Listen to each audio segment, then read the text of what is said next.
Hello Flosstube, it's Lori of Mischievous Stitches. Welcome to my channel. I've been absent from Flosstube for a couple of weeks now. My husband took me and my parents 2 weeks ago up to see the changing of the seasons so we could see the leaves change up in the Great Smoky Mountains of Tennessee. They were just starting to change, but it was absolutely beautiful. The weather was really cool.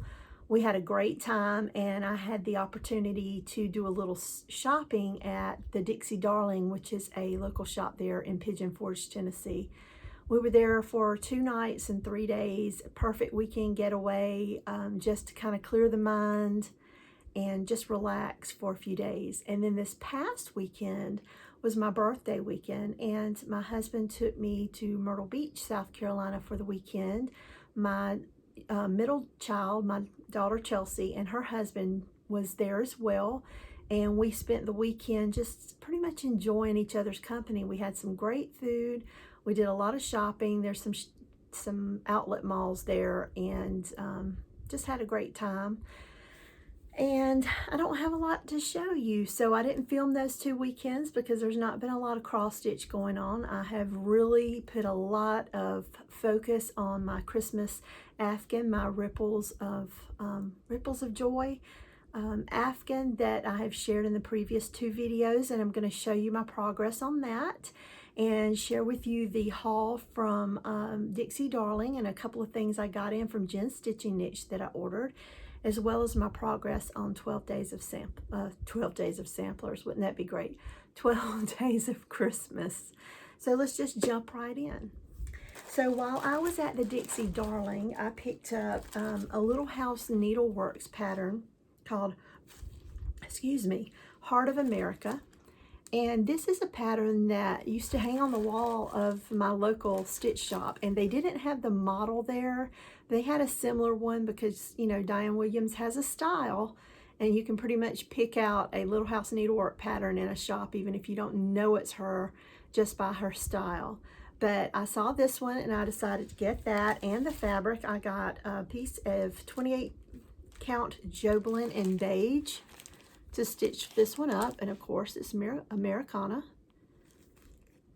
And I also picked up another Foxwood Crossings. I didn't get the sleighs, but they had because Dixie Darling's, the designer for Foxwood Crossing is the owner of Dixie Darling, and she has a Christmas tree as you enter the store with all of the sleds there that the patterns that she's designed, as well as a few pieces that she has made to fit small frames that she has available with mats. And so Clint spied one that he really liked, and I picked up this one. It's called Harrisburg Winter, and this is the one that he really liked. And so I picked up a piece of fabric. They had 28 count Gothic linen by Picture This Plus. So it looks like a nice night sky there, and as you can see. And I also got the mat. I do have one of the frames already, so all I have to do is stitch it up, put it on a piece of foam core board, pin it up, and it's ready to be framed. So I think that's a great idea for little designs like this. They have, like I said, several in there. Some of the Santas, just pretty much the winter Christmas scenes in the mountains. And I love to be able to go in there and get everything I need to frame, finish, stitch the piece. It's a great idea. So like I said, I've got the mat, the frame I already had, the pattern, and the fabric. And they had them all right there together. And I love it when shops do that. So you go in and you see a model on the wall that I really, really like, and I decide I want to get it. Everything's right there within reaching distance of the model. I think it's great. So from Jen's Stitching Niche, I did order a few patterns. I've really enjoyed so far working on the 12 Days of Christmas by Plum Street Samplers. I'm stitching that along with Kim of Barbara's Daughter here on Flosstube, and I just want to do another 12 days, even though I haven't finished that one. So I picked up the Prairie Schooler Santa's 12 Days of Christmas, and I got all 12 of them. And they show on the back how they're finished in a little wooden Christmas tree. I know I'm not going to do that, but I did get a piece of fabric. I ordered it from 123 Stitch, large enough. It's the Sage. Let me read it. A lot of people have asked me, let me go back. A lot of people have asked me about the piece of fabric that I stitched Christmas Eve by Prairie School on, that they weren't able to get the Sage fabric. I'm going to show you exactly what you can look for when you go into 123 Stitch to find it. It says Sage Summer Khaki. It's a 28 count. It's not in any other count that I'm aware of. So 28 count. And this fabric looks perfect with the Prairie Schooler. So I went ahead and got a piece of fabric large enough that I could stitch those centers on it together. And since fabric and patterns can't travel alone, anyone who knows me know this is the perfect one for me. Another little house. This is the post office. I do plan to make changes on this one, like, you know, the collection box is brown here. I want it to be blue, and then I'm going to change some of the things around a little bit to make it more personal to me. But I couldn't pass this one up, so I bought a piece of 30 count Portobello linen to stitch that one up as well.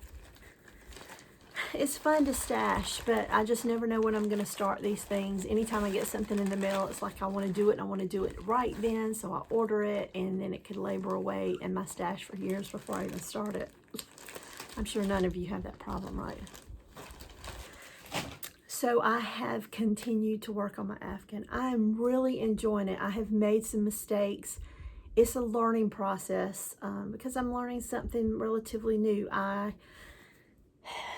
Just to give you a little backstory, I've taught myself to crochet over the past couple of years. I started with dish rags on YouTube tutorials, just like we have here with Flosstube.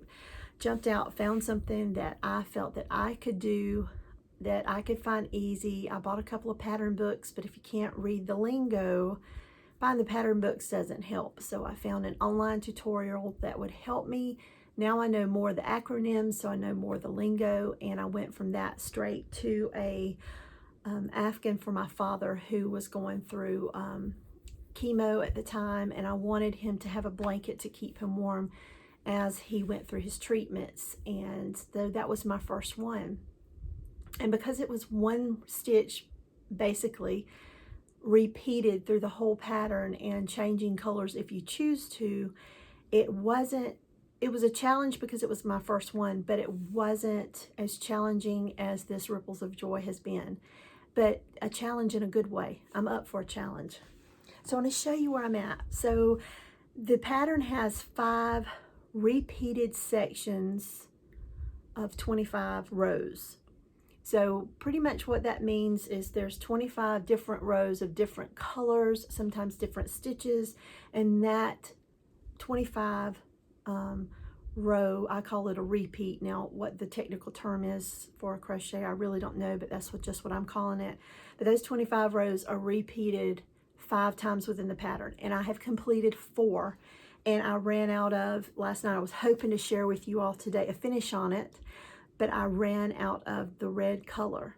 Now, a lot of you have started this, and I'm so happy that you have. I hope you enjoy it just like I have. But I made a lot of mistakes in the beginning and did a lot of ripping out. And of course, as you rip, you don't want to reuse necessarily, even though I did in some areas, because the thread became a little fuzzy. And so I found I'm short the red. Now the color that's used the most is the white, and so I had 2 skeins of that and 1 skein of everything else, but the red is the next dominant color in the pattern. I'm talking a lot. I just want to share it with you because I'm so happy with it. And I will not point out the errors. Some of you eagle-eye crocheters may see them, but overall I'm just happy with it. So here it is. This is where I'm at. So you can see right here where I've ran out of the red.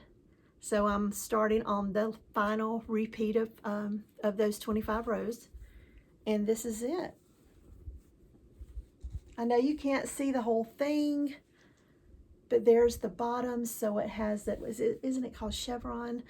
the chevron pattern. I am just enjoying this. It was great to take with me on the trip to the Smoky Mountains. It was great to take with me on the trip to Myrtle Beach. That way I could just crochet away for a couple of hours uninterrupted, other than for pit stops. But I'm loving it. So I have one question for my crocheting friends. My border doesn't look bad. It's a little wrinkled because I had it folded up in a box. My only issue is when I'm tying my ends in. Let me see if I can find a spot. Here's a few. You see how there's still, like that one. Can you see that? It's poking out. Let me find a more dominant color. There's more. So they're tied in, woven back into the previous stitches, but they're like right here, they're fuzzying when they're poking through, because the very tip of the end that I've woven in is not beneath stitches, and so it's peeking out, and then because it's peeking out and I keep rubbing it as I'm holding it and folding it, it's fraying and getting bushy. Is there a better way I can tie them in? I'm covering them as I start the row for the previous row, and then the tail for the row I'm beginning. Is there a better way to do it that you can suggest, or suggest a video? Michelle, I know you can tell me something. But anyway, so you can see one right here. I just haven't woven that one back in yet, but there's one that's peeking through. I just want it to look better than that. But overall, totally happy with this, and I cannot wait to have this displayed for Christmas. It's going to be perfect. So I do have another whip of an Afghan that I started while my father was sick, who he has since passed on earlier this year, and it was for my daughter Chelsea. And there's memories that are wrapped up in that blanket. Not necessarily good memories, just memories, and it's hard for me to pick that up. I've got a couple of patterns that I've got memories of my dad's illness wrapped up in cross stitch patterns. That's the only crochet one, but the cross stitch patterns that just kind of keeps me at this point from picking them back up. Like a Stitch-a-Long I started last year, Hands Across the Sea sampler, and another one that, a few months before that, I think it was Elizabeth Mears sampler. I'm not ready. Eventually I will be, but right now I'm not ready. So let me show you where I am. With all that being said, let me bring the attitude of this video back up and share with you my 12 days of Christmas so far. So here you go. Like I said, I've not made a lot of progress. I've just not been stitching. I've been crocheting. I'm still using the sun's going down and it's peeking through. But I've finished the second day, and I have made a start on the third day. I'm using the sulky threads, and I'm using them from a pack of suggested threads for a hands-on design. I've shared that in my previous video, linked them below. I have found that the brown that I was going to use, which is this brown that was in the pattern, when I stitched it in, it may have just been the comparison between this thread and this fabric. It was gray, and so I didn't like it. So I changed the brown in the tree to 801, because when I take pictures of this and when I'm looking at it across the room, it's mainly primary colors, and I'm loving it. And what I mean by the primary colors, when you're a child and you're in kindergarten and you get the little 8-pack of fat crayons, they're in those bright, happy, mainly primary colors, and that's what this piece has reminded me of, and that's where I'm kind of going with the color scheme. So if you remember from a previous video, Paulette originally chose 4 colors: the green, the red, gold, metallic gold, and then black. And so I'm using green, red, bright yellowish gold, white, and that brown, and I've chose to use DMC 801 to replace that brown. Like I said, this one just looked gray. It looks great on the spool, but on this fabric, I had to take it out, and I'm going to use the 801 brown. So since I pulled this out and I didn't have much else in the way of stitching to show you, I thought I would show you some of my unframed, unfinished Christmas pieces from the past couple of years. I did get my Prairie Schooler Christmas Eve framed, and I have left it downstairs, and I don't know how to pause this and restart it, so I'll share it with you next weekend. But if you want to see it, I did post it on my Instagram feed last night, Friday night or Saturday night. If you want to go there and look, it's the same. My Instagram channel is the same as my Flosstube channel name, which is Mischievous Stitches. So I decided when I dropped that one off, there's an older piece that I have that I've never framed, and I plan to drop this one off this week. And I played edge chicken with this one, but I stitched this one in 92. So I was still in my teens, and this was probably from a Leisure Arts book. I remember buying it from a local craft store at the time called Ben Franklin's. Some of you may remember that craft store chain, but this is it. I don't know the name of it, and I stitched it on Ada, but it was, I can't remember what you call that fabric color. And now there's so many other colors of fabric that you can choose that I would have chosen, but this is an oval shape, and for so long it has been, I couldn't afford to have a specialty mat for something like this. And when I dropped off the Christmas Eve, I remembered this one, so I come home to search it out, and I decided it's time. I can do it. I've always loved it. And if you'll see, my little initials are right there. I don't put my initials in things anymore, but there's my maiden name, maiden initial, and the year that I finished it. So I was in college at the time. I remember that. I remember just saving every little scrap. Like now I'm not as much of a thread miser, meaning I don't always save my scraps of thread if they're really short, but during that time I'd wind them right back up on the bobbin. I didn't want to waste an inch because it was an expense to stitch for me then. And as you see, like I said, I played edge chicken. I stitched right up to the edge. But at the time I had no friends that stitched along with me, but just I think a year or two before that, or after this stitching of this, we had a local shop open near me, and that opened a whole new worldwide view of cross stitch and friends, and this one has happy memories. So I picked up, like I said, a few more things, and this is, I don't know the name of this one either. It was my first and only punch needle piece. I'm going to show you the back. I bought a little kit at Hobby Lobby, and a clover stand and a clover needle, and this kit that came with the fabric and everything, and the pattern was already, I don't know what you call it, stenciled or copied on it. And this is what I made, and I just need to finish it up into a sweet little ornament. I just haven't gotten around to it. It was a lot of fun, but it eats a lot of thread, but it's worth it. And this is a Homespun Elegance chart that was gifted to me, and I stitched it up in 16. I just need to finish this one up into an ornament as well. And this is a Little House Needleworks. I think this one's gorgeous. I love the colors in it. It's a lot larger than I want, so fixing it for a Christmas tree ornament, I want to do something else with it, but I think these are so pretty. And she has several ornaments designs that I have, but this is the only one I've stitched. But I love this one. The colors, I added beads. I think there were yellow stitches there, and I chose to stitch the yellow with beads, as maybe you can see.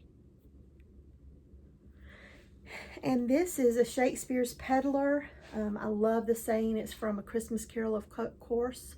It says, "The thrill of hope, a weary world rejoices, for yonder breaks a new and glorious morn."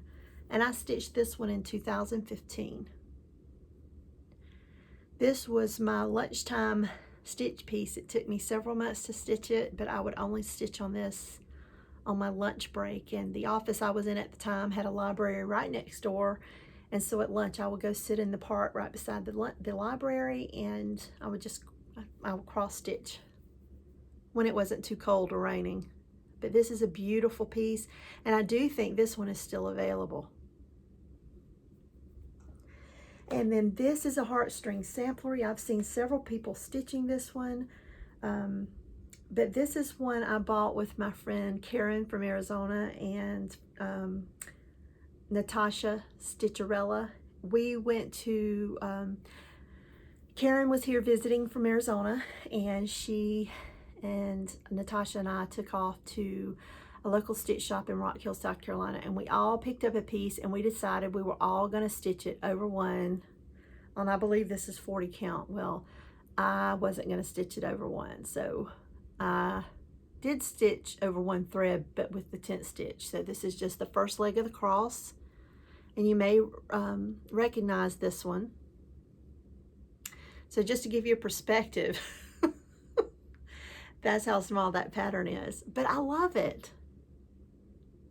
And I don't know if the other two girls finished theirs up. Karen, did you finish yours?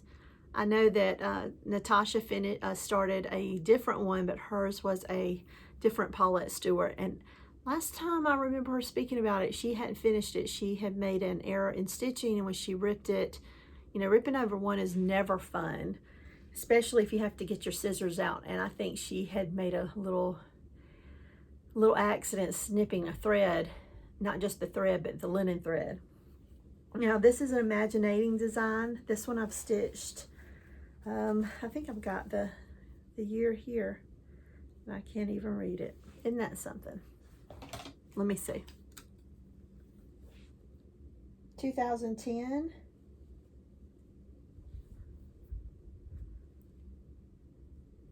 That's what it looks like, 2010. But this is an imaginating design, and of course I think this one's named "O Bethlehem." And I still have my pattern because I think you can stitch this one. I think the pattern, you can stitch it as all one long piece like this, or you can do just the village, or you can do just the manger scene, and I wanted to go back and do the manger scene. But this is a piece of Ada. It's Picture This Plus fabric, and I chose it because the sparklies for the night sky, it's Christmas. I love everything about it. It's a monochromatic piece. You can do it in whatever color fabric combination you want. I enjoyed it, and it needs to be framed. And this one, don't know the designer. I've got another piece. I do remember when I was doing, at the beginning of COVID, I did some videos where I shared my stash, and I have another one of these, and I enjoyed this one, but this is just a Santa, and he's done with specialty stitches. He's done with some pearl cottons. He's got just another Button Company buttons. There's a candy cane. There's some charms and beading in him. So I'm going to give you a little closer look. I love his beard. He too needs to be worked up or framed up because he's a handsome fella. I just love the beard. Those specialty stitches to me just made it. Let me get a little closer because I think there's, maybe it's, yeah, there is a blending filament in with part of it. Can you see any of the shiny sparklies there? And one of my hairs, but here he is. And then I have one more, and this is a shepherd's bush, and this says, "Far, far away on Judea's plain, shepherds of old heard the joyous strain, peace on earth, goodwill to men." I couldn't tell you when I stitched this one, but I can tell you from the back, it's been a while. And I just say that because my stitching's evolved a good bit since then. Usually the only time I'll trail like that now, because now I've learned the pin stitch. Let me just show you. See all those trailing threads, especially around the shepherd's head? Those are stars. And now that I know how to do the pin stitch, I don't have to trail like that before. And usually if I'm trailing like that, it's because I'm putting in a bead, because I won't put a knot on the back. But love the colors here. The thing is though, it is a Christmas piece, but the colors don't remind me of Christmas. So beautiful, glad I have it. I don't know that I'll ever frame it. So I'm already thinking forward to plans for next year. I've really enjoyed working through my whips this year. My year's kind of slowing down. Things are going to get busier for me in the, work in the next couple of months, so there'll be a lot less stitching time. So I don't know how many more I will finish, or if I will finish anything else before the year's end. So I'm already thinking forward to what I want to do for next year, for 2021. And like I said, I've enjoyed working on my whips for this year. I've knocked a good many of them out. That makes me happy. I think I'm going to carry that into 2021 because I still have a lot of whips. But I think I wanted to add something else in. So instead of just having one goal to knock down the whips, having an additional goal as well. And I think I'm going to have a themed year. I'm just kind of, I haven't solidified my ideas yet. But I wonder if all of you are doing the same thing. Are you already making plans for next year? I see on Instagram a lot of people are stitching in the season, and I love to do that too. So a lot of people are stitching Halloween and pumpkins and for Thanksgiving as well as Christmas. And I love to see the patterns. There's something, it brings me a lot of happiness to stitch on a Christmas piece, and I think it's mainly just the colors because they're so bright, happy, and cheery that it's infectious, and it gives me something to look forward to, because we all know that for the most part that is a very happy time of year, surrounded by friends and family and cheer. So I'm looking forward to continuing to work on my 12 days. Hopefully that will be one of the ones that I do make a finish on for the rest of the year. And I already have my new start picked out. I know exactly what that's going to be.